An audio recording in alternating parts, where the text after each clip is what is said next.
number of figures from the sports world could be joining the White House. We'll dive into that. Plus, we're getting a feel for life in and out of the NFL with a player who is out of the league but might actually play this year. Also, the PGA Tour Live Golf merger might actually happen, but don't hold your breath. It's Thursday, November 7th. I'm Owen Poindexter, and this is Front Office Sports Today.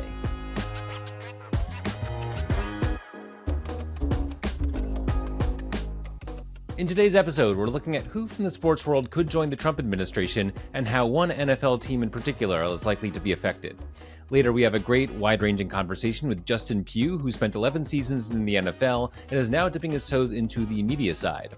Also, the Yankees will be in constant communication with baseball's top agent. First, here are your top headlines.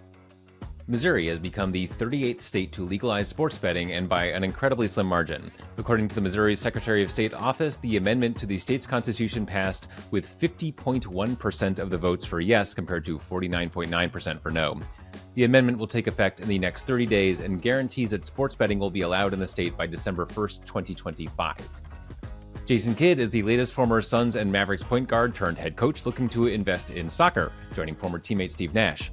Kidd is looking to acquire a stake in Crystal Palace FC of the English Premier League as part of a larger buying consortium. NASCAR suspended 9 people from 3 different teams and issued over $600,000 in fines after Sunday's race in Martinsville. Bubba Wallace, Austin Dillon, Ross Chastain, and their respective teams were all penalized for manipulating the finish of Sunday's race. Dillon and Chastain, both Chevrolet drivers, slowed down to allow William Byron, a fellow Chevrolet driver, a chance to advance in the championship 4. Byron was racing against Christopher Bell, a Toyota driver, for the last spot in the championship. Wallace, another Toyota driver, slowed down to allow Bell to pass him after his radio crew made him aware of the point situation. Neither Byron or Bell were penalized since NASCAR determined that both drivers raced as hard as they could, but Wallace, Dillon, and Chastain received 50-point deductions in the standings on top of their fines and suspensions. If you noticed strange posts from Skip Bayless on Twitter during Election Day, you weren't alone. Someone hacked into Bayless's account and within a 30-minute span published 8 posts supporting Donald Trump, disparaging messages about Kamala Harris, and the promotion of cryptocurrency platform Solana blockchain. The tweets have since been deleted. LeBron James' Spring Hill production company is in talks to merge with British production company Fulwell 73. Spring Hill was founded by James and his longtime business partner Maverick Carter back in 2020 and was involved in the production of the most recent Space Jam movie starring LeBron himself, as well as Netflix's newest sports documentary Starting 5. Fulwell 73 is the producer of reality TV show The Kardashians, focused on one of the most famous families in America, as well as the Grammys Awards show. According to ESPN, the combined entity aims to be one of the most important developers of sports content globally each year. Justin Pugh spent 11 years as an NFL offensive lineman for the Giants and Cardinals. In that time, he came to understand the business side of the league as well as he gets the X's and O's. We had a wide-ranging conversation about what it's like in the locker room right before the trade deadline, how different front offices treat their players, how the NFL is handling Tom Brady's dual roles as broadcaster and team owner, and plenty more. I had a lot of fun talking to him, and our conversation is next.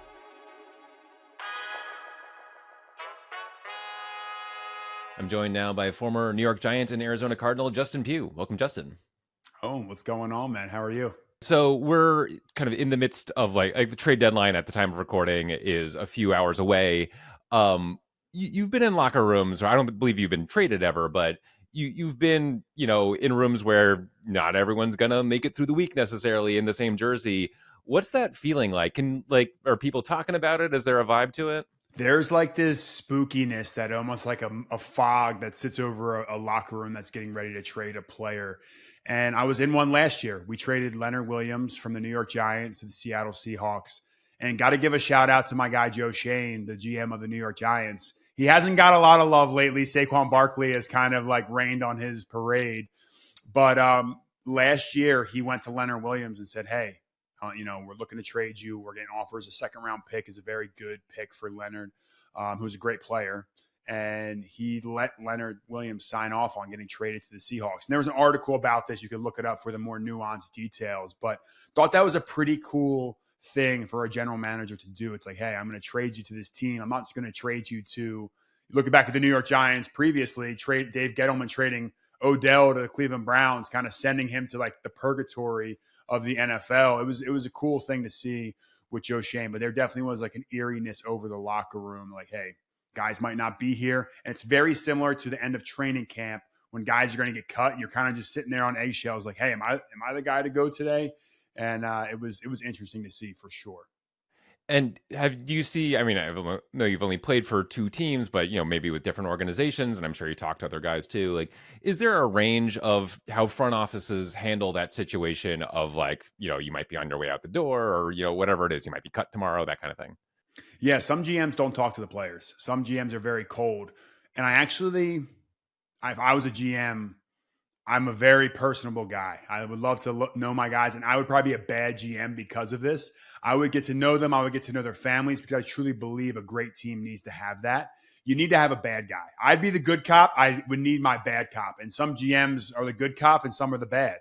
I was in Arizona, and I know I'm standing. I guess I'm standing up for GMs today. Steve Keim brought me in. He paid me. Now his exit wasn't the best that could have ever happened, and people kind of take shots at him. But guys enjoy playing for Steve. He was an executive of the year. He just took a job at Clutch Sports. Like Steve Keim knows what he's doing when it comes to football, and I loved working with Steve. Like I would go to battle for Steve any day of the week. And I've had other GMs where they're a little bit colder. They're going to give you a little bit of that. Reality check. Maybe I was negotiating my contract, and I just gave Joe Schoen a compliment, but last year I was negotiating my contract with him. I was doing it at Rockefeller's family office. I was interning the day after the Buffalo Bills game where I said straight off the couch. So I was going into Rockefeller's family office to intern. I'm negotiating my contract extension with Joe Schoen. I said, hey, I'll give you one practice squad call up, which was the Buffalo Bills game, and then I want a real contract. And like Joe Schoen was like texting me, like I got on the phone with my agent and Joe Schoen, and he was like hitting me with facts. He's like, Justin, when have you ever, when's the last time you played 16 games in a season? And I said, well, Joe, I've started 120 games in the NFL. There's only 12 games left. I'm a finance guy. Let's do a little quick math here. 10 years, 120 games, that's 12 a year. We only have 12 games left. So luckily, I don't need to play all 16 games the rest of the season, and I only need to play 12. So there are two different approaches where like it can get personal, and that's where guys can get their feelings hurt. But I love the business. So like I appreciated that Joe Schoen took those tactics. Yeah, and just hearing you tell that story, the agent did get a quick mention in there, but those are the sorts of conversations I imagine happening between the GM and the agent. Were you like particularly, forward in terms of, sort of cutting out the middleman and being someone who negotiates for himself? Yeah, my agent's done an amazing job. Andy Ross, I got to give him a shout out here. He's done a great job. I was the first non-senior to play in the Senior Bowl way back when in Mobile. Like because I graduated college early, the Senior Bowl allowed me to play in it. So like he got me. I was the first one to do that. We changed the way I was getting. Like I structured my contract and got offset language taken out. So he's always been a forward thinker. And with this particular contract, he's negotiated every other contract of mine. I mean, he's dealt with the general manager. The last few years, as you get older in the league, you develop these relationships and you know kind of what you're worth. And I specifically signed with the New York Giants last year to get back into the New York market to help the team that I am a fan of. I was a fan of the New York Giants, and I'm watching this team and I'm like, oh, they're having injuries on the offensive line. I can help them. So I started talking about it. I went out publicly and I went on strategically. I went on to podcasts with beat writers, became friendly with all the beat writers in the team. So all of a sudden, like the beat writers are saying, hey, Giants, our offensive line's struggling. Justin Pugh's out there. He's played for this team already. Why don't we like create this reunion? And when I came back to the Giants, I had a strategic plan. I was going to go out there and handle the media. Handling the media in New York City is one of the hardest things to do. Instead of running from it, I ran to it. And I went and made sure I shook all the hands, networked with everybody, because I realized my career was coming to an end. And I went out there and I did exactly what I said I would. I put my body on the line. I was coming off an ACL injury. I got thrown to the Wolves. I got moved to left tackle, which I hadn't played in 10 years in the NFL. Had to block Von Miller in Buffalo. Didn't know the playbook. And I played well. I ended up, grading out on one of the sites of like the best lineman on the team that game. So the fans were super behind me because I created this media blitz around me coming back to the team. And that next day, I had the GM a little bit, by his hair. We'll say I had him a little bit because the fan base, the fan base would have lost their mind if he let me walk out of that building. And I remember him making a remark about like, I can't believe I'm like negotiating with a practice squad. I was a practice squad player. Now, I'm not a practice squad. I've started every single game I put pads on my entire life. I've been a starter. So like I said, Joe, I'm not a practice squad player. I'm actually one of the best offensive linemen on your team. You just didn't realize it. And I said to him, I'm like, hey, you're going to get this deal done for what makes me feel valued here, or I'm going to leave and you're going to have to deal with the fan base. And I used my leverage. He used his. And it was this amazing negotiation. I'm sitting there like laughing, like you can see how excited I'm getting right now about it. That's how I was on the phone with the New York Giants. And we got the deal done. I ended up playing the rest of the season for the New York Giants. Was I the best player on the team? No, they didn't bring me back. They didn't sign me to a long-term deal. But it is something that I'll always be able to look back on and smile about. So I didn't cut my agent out. He was on the phone the whole time. He laid the groundwork. I just put my foot down and said, Joe, do you really want me to walk away? And he was like, no. So we have a picture the next day, me and him smiling. And he was like, we were up until 11 o'clock. Like I told Dayball, the head coach, I wasn't going to be at practice tomorrow. I told my O-line coach I wasn't going to be there because we couldn't get a deal done. And everyone's like, this is a practice squad O-lineman. Why are we negotiating with him? And it was one of the more enjoyable experiences I've had as a player. Yeah, I mean, it sounds like, it's not like this isn't a do or die situation. This isn't like, oh, I don't have an NFL career. Like you already had a good sized NFL career. And so like, it's not like you're playing with house money exactly, but it's a little bit like that. Yeah, I was playing with house money. I went out in this Buffalo game, the fan base. My last game ever was that Buffalo Bills game, I could have retired a happy man. So I think Joe knew that I was helping them as much as they were helping me. Like I was providing leadership in the locker room. I was buying, we were doing O-line dinners every Thursday night. Like I was instilling what I think like it takes to be a great offensive line. So I think there was value on both sides. And I love the New York Giants and I wanted to go out there and do that for them. And just while we're on this, we were talking before we hit record here about how you might actually still play this season. How are you just kind of like preparing for that possibility? Yeah, still working out, still staying in shape, still doing all the things I need to do to play football. If I can come off the couch and literally come off a torn ACL, and the first time in a year I put pads on is Sunday Night Football, and I can go out there and play at a high level, I know I can still play football. And there's a little bit of a youth development issue going on in the NFL right now, and we can talk more about that. But like you look at Anthony Richardson, Bryce Young quarterbacks getting benched. Like there's a lot of young guys that come into this league not necessarily ready to play at a high level. And it still allows for veterans like me that if I want to play, I can. I have those opportunities and teams have reached out. Yeah. And on that, youth development issue, obviously we see it most, or like the high profile quarterbacks, the high draft picks, they get the most attention because these are franchises that have said, you're our next guy. We're hoping that like you are going to take us to new levels here. And sometimes it happens, sometimes it doesn't. Do you think there's something structural, systemic that is causing this issue? Yeah, I do. I think it's a supply and demand issue. There's only 32 quarterbacks in the NFL. They're getting $60 million a year right now in Dak Prescott's highest paid quarterback in the NFL contract.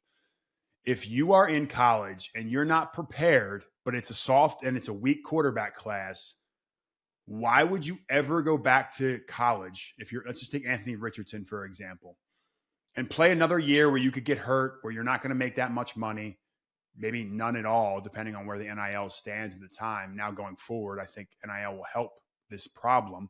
But why would you turn down $30 million guaranteed from the NFL to be the 4th overall pick or whatever it is, 25 to 30 million, to go back to college to make $100,000 in NIL money? So even if you're not prepared, think about Trey Lance. He wasn't prepared. COVID years, didn't play enough football. You are going to take the money and set your family up for success every single day of the week. So these teams get these players that they know are projects. The NFL, you can't draft and just sit them on the bench forever. You have to play, and the fans and social media clamor for it. So it is a supply and demand. The quarterback's like, why would I not want to get to that $60 million contract the second time around? Go to the league as quick as possible. Put the money in your pocket as quick as possible. So if the NFL teams didn't value these guys the way they do, they wouldn't set them up for these massive failures. Anthony Richardson probably was a 3rd-round pick. But because he had all these athletic traits, you take him 4th overall because you're hoping quickly this transpires. Let's not forget, Peyton Manning has the single-season rookie record for interceptions. Eli Manning did not have a good rookie season. I do a show with Bob Papa, and he takes me back to like Steve Young. Steve Young wasn't this amazing player right away. So these guys do need time to develop. And I actually think, even though I think the college system and NIL is a little broken right now, the fact that these quarterbacks can make a few $1 million now, look at Shedeur Sanders, look at Quinn Ewers, maybe these players, and they have opted to stay in college a bit longer to develop. Look at Arch Manning. He's not just fleeing Texas to go be a starting quarterback to leave next year. I think NIL may actually help the development problem with quarterbacks because they won't just jump for those contracts. Because when you break down a $30 million guarantee from a team, some of these quarterbacks are making $5 million a year over a 4-year career. It's starting to get a little more level that you could actually make as much money being a stud college quarterback as you could being an NFL quarterback. And it may keep them that one extra year that they need to develop. And I think there's also just, an issue that there is no real fix for, I don't think, which is just that the NFL doesn't really have its own development league. It has college, whereas even the NBA, where players go straight from, being a top draft pick straight into the starting lineup, you've got the G League if you need it. Baseball obviously has the minor leagues, hockey's got, the AHL. With the NFL, it's you could be on the practice squad, you can find reps sort of in other places, but it's either you are leading a franchise or you're on the bench. Yeah. And there isn't a whole lot of in between there. And I think that you can't go to the second level and then the third level and the fourth level. It's kind of 0 to 60. And I think that just creates this tension. And that's where I think NIL will come into play again. It won't be the overall fix, but if teams have $20 to $25 million through TV ad deals to spend on the college roster, maybe these guys will stay that extra year where they don't think they're ready to go out there and play. So maybe that becomes the minor leagues, because let's be honest, student athlete is out the door. It is a minor league system that college football is becoming. Look at, the head coach from Virginia who stepped down. Look at Nick Saban. He couldn't. It's a new age of college football. It is no longer – Nick Saban talks about I don't like it anymore because of the money. No, Nick, you didn't like it because you don't have say over how everything goes anymore. Players were getting too much power, and Nick Saban was I'm out. He's still the GOAT. But this new college football is not for a lot of all these old school coaches because they're not the dictator anymore, and they're not getting to keep – the coaches were making all this money. Now it's got to go to the players and the coaches. They're coaches I'm getting less. It's harder to do it. No, I'm out. So all these coaches talking about the purity of the game, I'm not buying it. It is a purely financial decision for them too. Yeah, it's the history. It's not exactly purity. It's purity with a lot of unpaid labor. And I'm all for athlete empowerment, but no one really knows what's going on anymore. I want to hop over to your media career. In addition to, possibly stepping into the NFL next week, for all I know, you've been doing this series around Thursday night football games where you go to the different games and hang out and, meet some fans. Tell me about what you're up to there.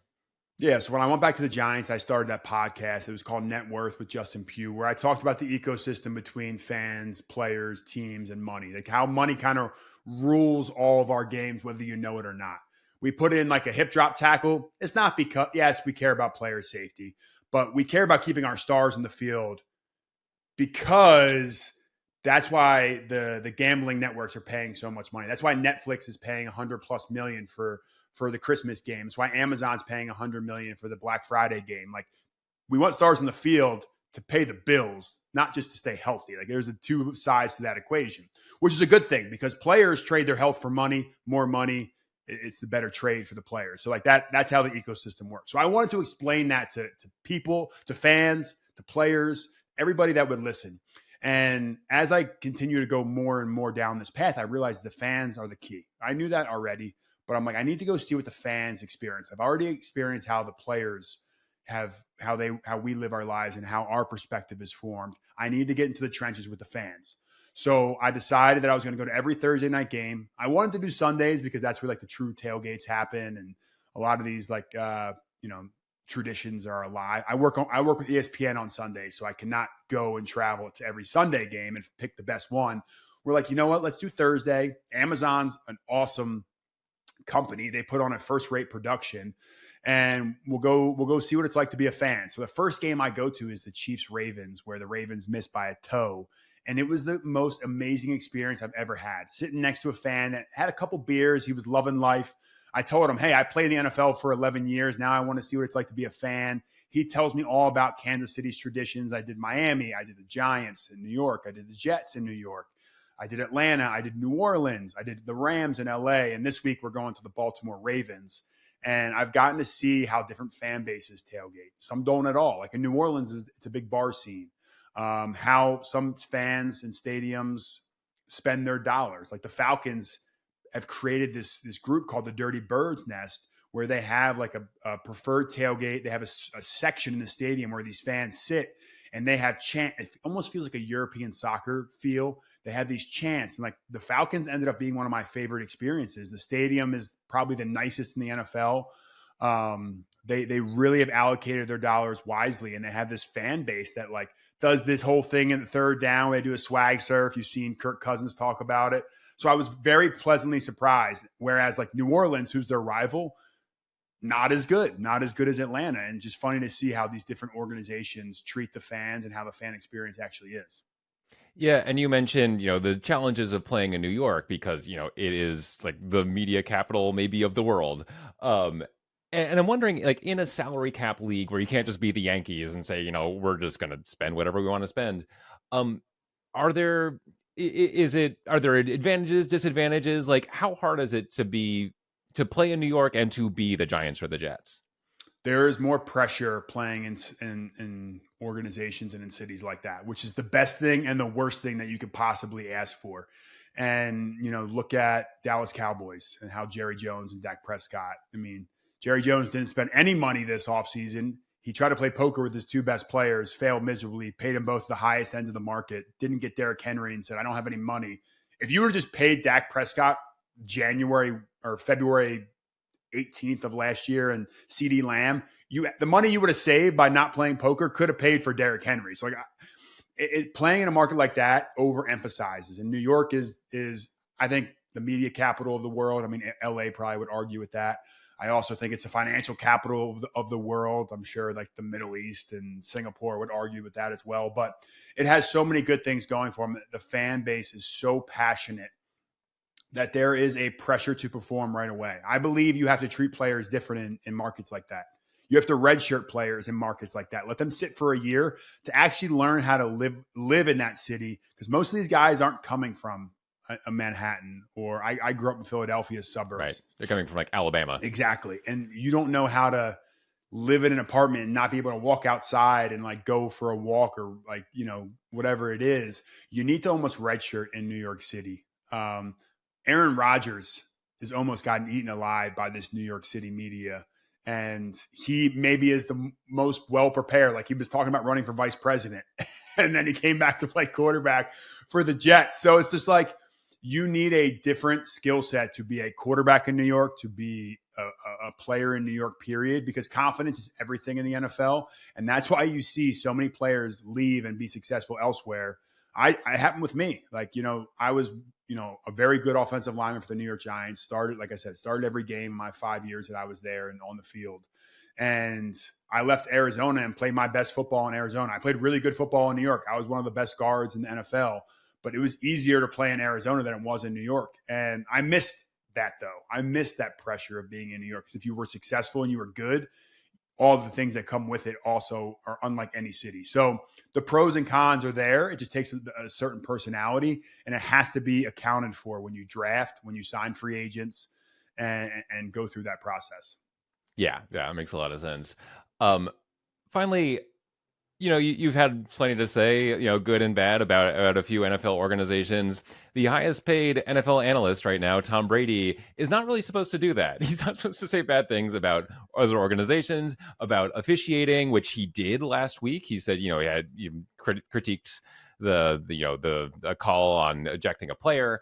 I'm wondering, like, what you think of the Brady rules, and if, like, I mean, to me, it's all just like a little ridiculous. And like, I think the NFL is either going to have to drop these rules, or Fox is going to have to figure out how they use this guy. Anyway, I'm curious about your take here.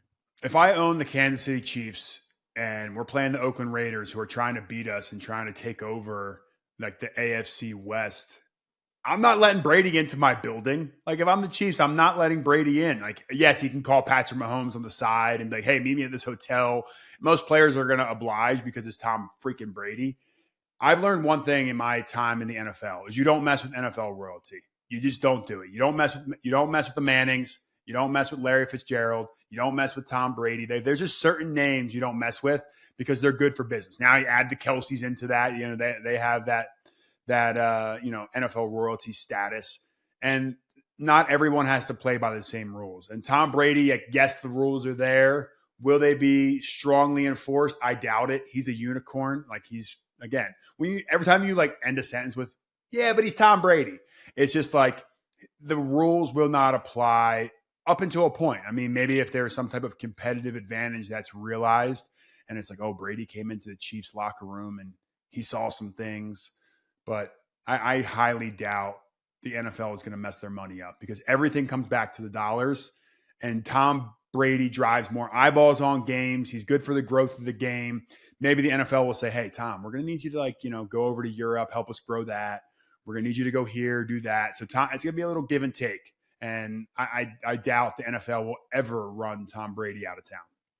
Yeah. Oh, we'll leave it there. Justin Pugh, really enjoyed the chat. Thanks for joining us on the show. Oh, and I appreciate it, man. I look forward to talking to you soon.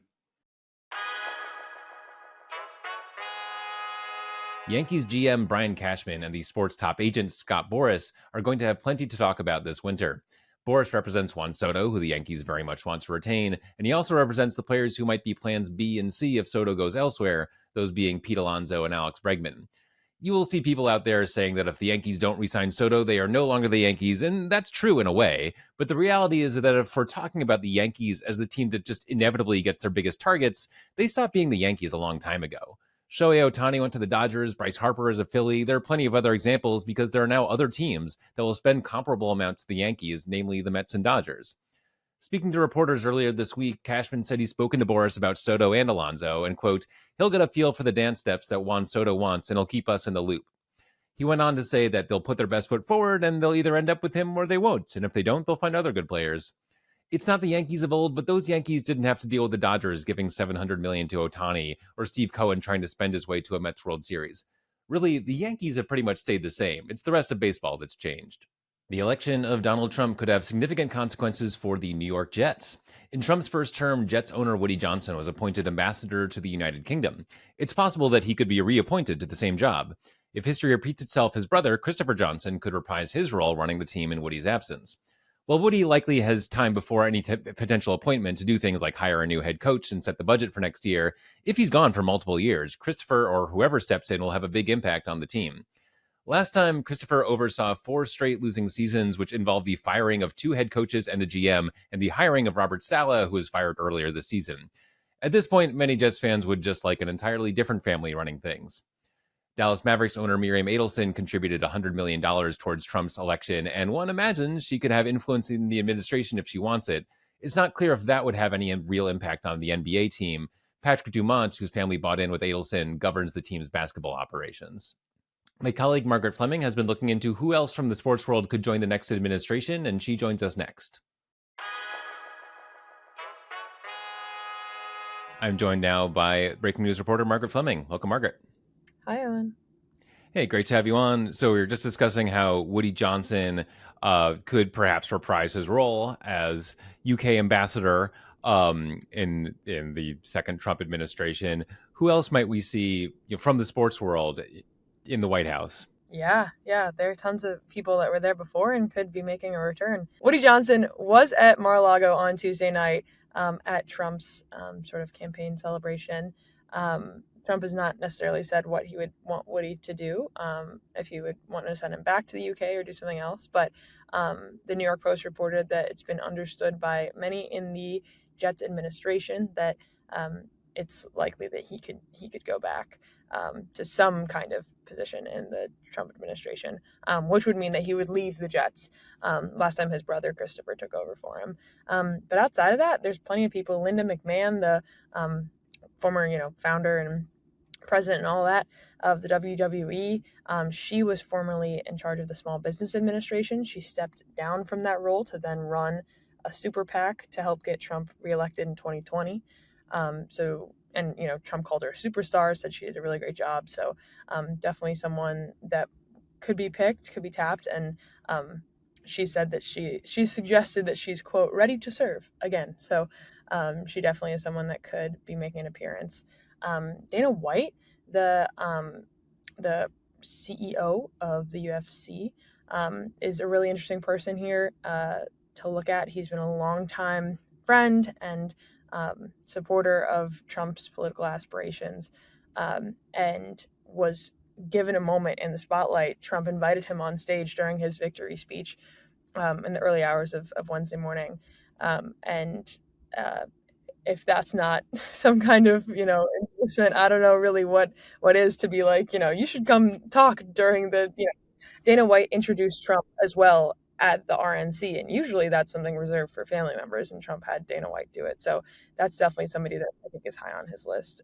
Yeah, and I think White, if he doesn't have a formal role, like in the first Trump presidency, he had other people he would talk to regularly and clearly had his ear. And I think Dana White will at least have that status, and maybe if he wants it, be given some kind of role within the administration. I imagine if he wants in, he'll probably find somewhere where they can agree on.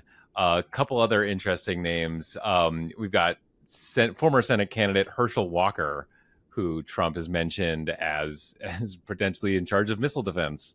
Yeah. So Herschel Walker served on there's a council that every president has. Joe Biden has one right now, of like for sports and nutrition and fitness. Like, Steph Curry is on Biden's right now. Like it's a council that happens every presidency. And Herschel Walker was on that before. He chaired it before, and he stayed on when Biden was president. Not as chair, but just on the committee until he ran for Senate. So he's been in that role before. He could go back to that role, maybe. But Trump said at a rally on Sunday that was in Georgia that this missile defense system that he's been talking about throughout the campaign, that a lot of it would be built in Georgia, is what he said, and that Herschel Walker, who had also spoken at that rally, he would think he could be a good person to put in charge of it. So that's really the main person that we've seen Trump kind of call out and give them a role, other than joking that Dana White should start a immigrant UFC league that Dana White was not really into, Trump said. But outside of that, that's really the first role that we've seen Trump kind of say for someone. Herschel Walker does not have experience in missile defense, but I can understand, just kind of based on the way that Trump speaks and talks about things, that Herschel Walker had just spoken at this rally, and I could see that maybe he was like, yeah, we should put that guy in charge. So I don't know how serious we should take that, or if it was just kind of in his mind recently since Herschel Walker had just spoken. But still, it's someone that he wants a part of his administration in some capacity. Yeah, and to that point, this is all speculative. Trump says a lot of things. Whether or not he follows through, we shall see. The last one, I believe, that was mentioned in your story is he was sort of like the visual image that came out of the RNC I saw repeated the most times is Terry Bollea, aka Hulk Hogan, who ripped off his shirt in classic Hulk Hogan fashion at the RNC. He has at least volunteered himself, I think. I don't know if Trump has mentioned him, but he's interested in joining the administration. Yeah. So Hulk Hogan says that he didn't know who he was going to vote for until the assassination attempt, and then was really inspired by those images of Trump, fist in the air, and decided to join that side, and spoke at the RNC, as you mentioned, and then also spoke at Trump's rally at Madison Square Garden recently. And he said on Fox News that he told Trump at the Garden that he'd be really interested in teaming up with anything that Robert Kennedy Jr., RFK Jr., would be working on. Trump has said that he wants RFK Jr. to be a part of the administration, specifically around like health. And Hulk Hogan said that would be great to team up. The mega powers, the MAGA powers was how he put it, for the two of them to come together and do something kind of around like children and fitness and youth nutrition. So I don't know, that honestly could be something for that council on sports and fitness and nutrition. Like if Hogan's interested in that, or maybe he's more interested in a bigger role. Kind of unclear. He could also just be saying things. But yeah, he's someone who, as you said, has at least volunteered himself to want to be involved in this administration. All right, well, I guess we'll see in the coming months. Margaret Fleming, thanks so much for joining us. Yeah, thanks for having me.